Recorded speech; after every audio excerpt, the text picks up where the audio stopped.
I'm Bethany. And I'm Kristen. And this is Looking for the Middle. CouchCast edition. Oh boy, we are back.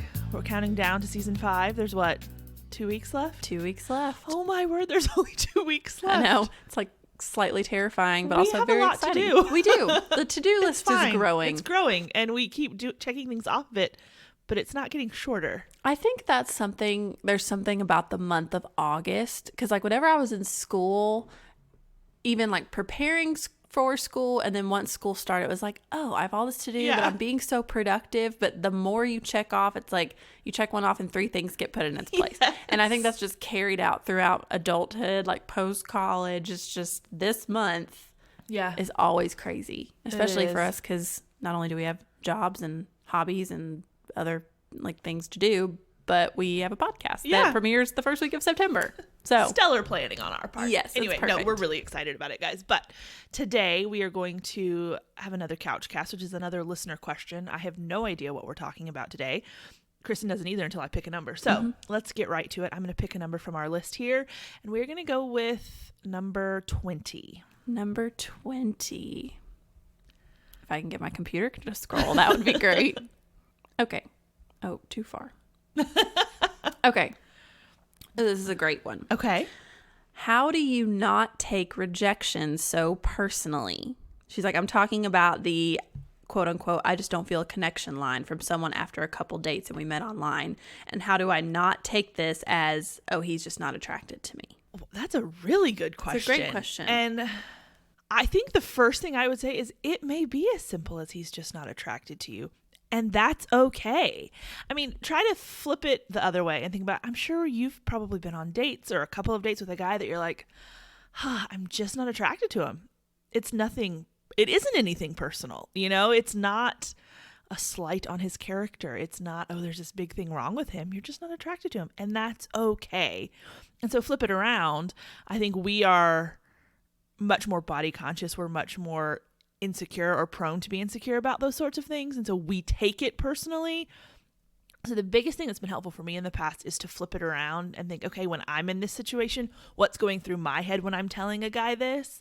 And that helps it a lot, because I'm like, oh, it's not that big of a deal. So that's probably my first thing. Yeah, and we talk a lot on here about, you know, there's not just one type for guys. Like, it's very easy for us girls to be like, oh yeah, well, my friend, this is her type, but my type is like this. But we don't always default to thinking that's true for guys. We just think, oh, every guy likes tall, blonde, Barbie looking girls.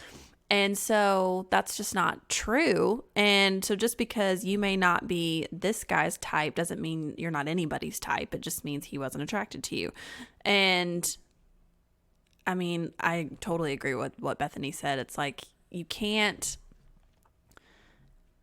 take it too personally, especially if this might be stated in light of recent events on one of or both of our parts, but I won't disclose who or what because I don't want to be that specific. But if he's telling you early on, be grateful for that, because it's better for you to go out once or twice, for you to be talking, maybe you talk on the phone, and after a couple weeks, he's just like, hey, you know, I just don't feel it. I know something Bethany says a lot is I just don't really feel that romantic spark, you know, because like there's clearly a friendship there. We get along, but there's just not that click there. Mm-hmm. If he tells you that pretty quickly, be grateful for that, because we've been on the other side of situations where it took a guy weeks, months, like not just 2 weeks, like a lot of weeks, a lot of months to make up his mind. And then you're super invested. You've not gotten ahead of yourself, but you've progressed with the time. What you would think would be a normal progression. Mm-hmm. Yeah, exactly. And then it's that much more disappointing. So yes, it sucks when you really like somebody or you thought y'all were really kind of getting along, for him to say something like that. But if it's early on, don't discount it as hey, at least he told me pretty quickly. Mm-hmm. Because when you've experienced the other side, you're like, oh, I wish he would have just told me week 2. Then it's fine. Then I'm not all the way into this, you know? Yeah, I think it's a great thing when it comes up early. Now, don't go too far in trying to make that happen, because I tend to be like, well, we need to figure this out right away, because then I'm not invested and then I'm not open to getting hurt because it was only 2 weeks It's or like whatever. a self-preservation thing. Very much so. And I think there's, you know, from past experiences, those kind of build up to where you're like, okay, this is what I need to do. But the flip side of that, or the typical way you end up avoiding that, is by either over talking about it, which comes off as a little clingy if it's been like 2 weeks and you're like, so what do you think of this? And how's that? And like, you're asking all these questions that are more long-term looking. If he's not at that same place, that may scare him off a little. So don't go too far. I tend to go too far of, let's talk about all the big, really serious stuff. And I'm like, it's been 3 days.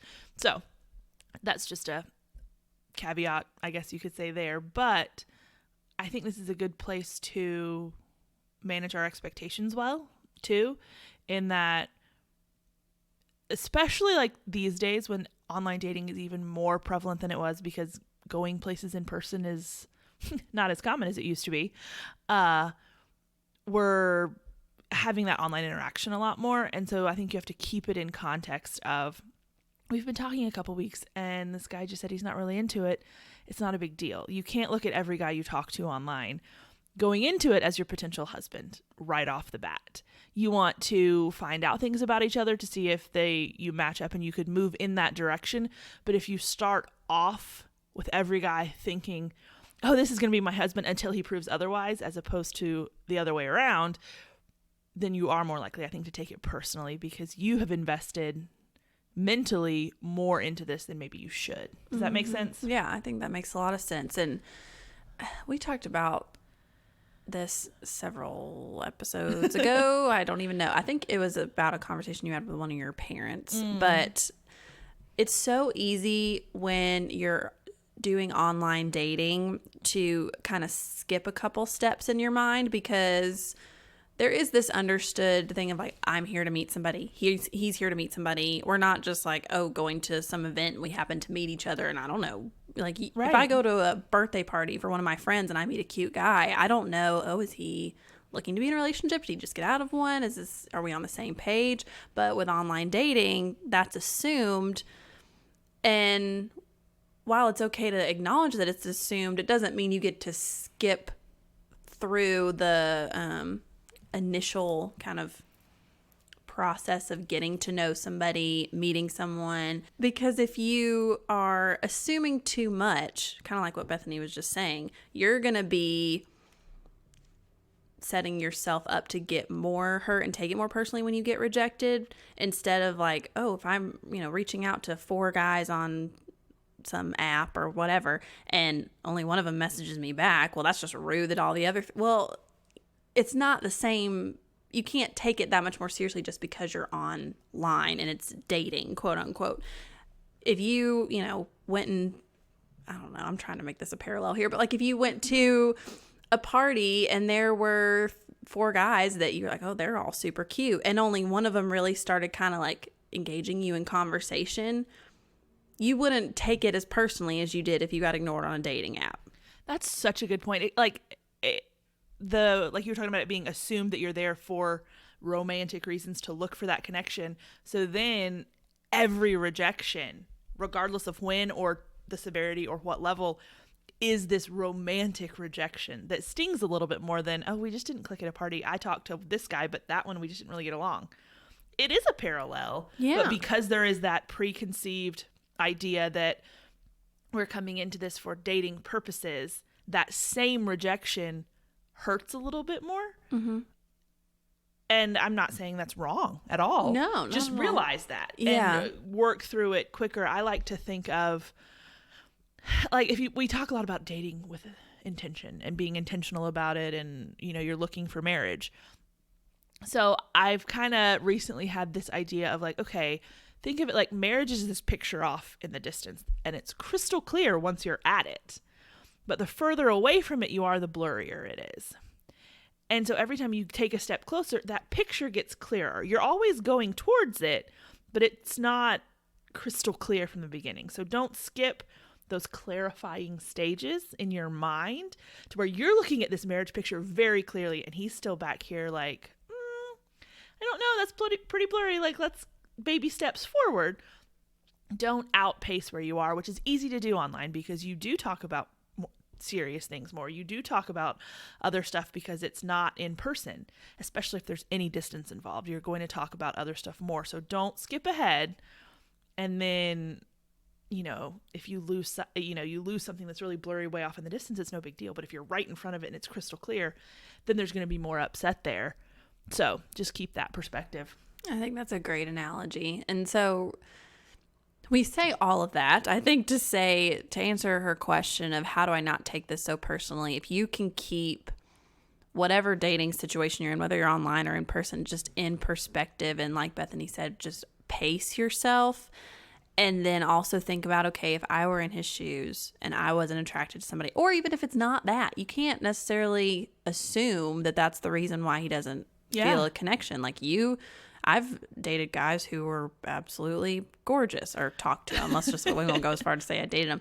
But the more we talked, I was like, this is not a good idea. And then it just doesn't happen. So don't assume that that's the reason, but show them a little grace in you, because we all know what it's like to have that kind of gut feeling like, I don't think this is going to work. Mm-hmm. But I don't know you enough to give you like here's the 4 things that I tell you, like, I'm going to tell you why I don't think it's a good idea. You're just going to kind of be like, hey, it's not clicking for me. Yeah. And it's not a cop out. It's just kind of you're not to the level where you need that much explanation. Yeah. Exactly. If you date a guy for 6 months and then you break up, be like, yeah, I'm going to need a little more. It's going to be a conversation. It's not going to be a text message or a message on an app. But just really try to keep that perspective, be gracious, and, don't outpace yourself to the point where the rejection carries more weight than it should. Yeah. One last thing I thought of when you were just saying that about,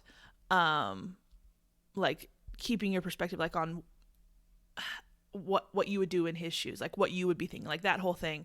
One thing that I just kind of was thinking of is we go into all of these things and we don't know our own blind spots. And what I mean by that is we go into it and obviously I'm hilarious and so easy to get along with and have great taste in movies and on down the list. I'm awesome. So if he doesn't want to go out with me or he's not feeling it, obviously it must be the way I look because everything else is perfect, right? I'm exaggerating for the sake of the analogy. I don't think I'm perfect, but we all go into things. We don't know our blind spots. We love what we love, and obviously it's the best because we like it. Other people are different, and so we default to, oh, well, he doesn't want to go out with me because it must be because of how I look, because everything else is like on point. So just keep that in mind that you do have blind spots. You do have things that are not going to be the same, and it may be something that you would be willing to compromise on or let go for him, whatever. He may have things that may not be the case for him. It may be more important to him. It may be whatever. So just keep that in mind too, that your appearance especially, and I know she meant rejection in general, but she did mention that appearance piece. That's not the only reason why a guy wouldn't necessarily want to go out with someone.